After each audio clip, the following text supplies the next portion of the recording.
school friends, and on Sunday morning I wanted to find a church to worship in.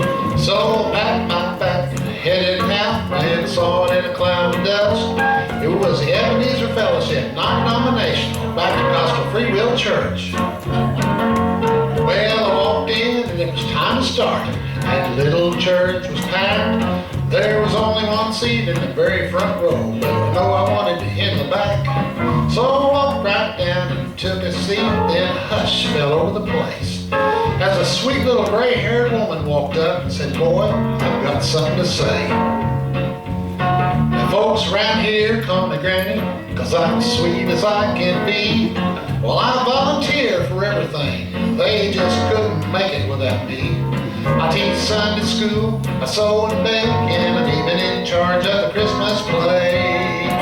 There was only one thing I ask in return, a lesson you should learn. Don't sit in my pew. You know it belongs to me.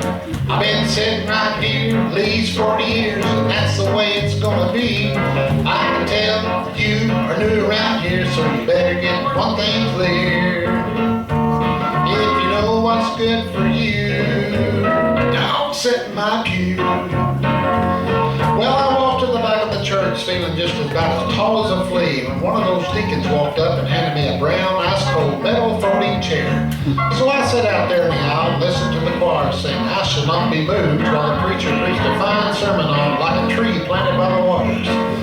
Then he looked right at me and said, "When the service is over, we want our special guest to come over to the fellowship hall for some of Granny's red velvet cake." So that's what I did. And after they said the blessing, I looked down and noticed I didn't have a fork. I made enough of a commotion for one day, so I thought I'd just ease in there in the kitchen and help myself. So that's what I did. I found the utensil drawer, pulled it open, and all of a sudden somebody spun me around and said, "Stay out of my kitchen." You know it belongs to me. I've been cooking around here at least 40 years, and that's the way it's gonna be. So if you need a fork, if you need a spoon, the next time stay in the other room. Boy, you better pay attention. Stay out of my kitchen. Then she reached up, kissed me on the cheek, and said, "Granny sure hopes you come back next week.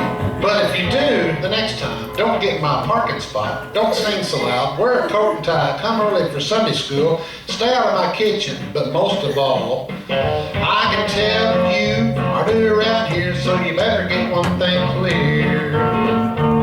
If you know what's good for you, don't sit in my pew."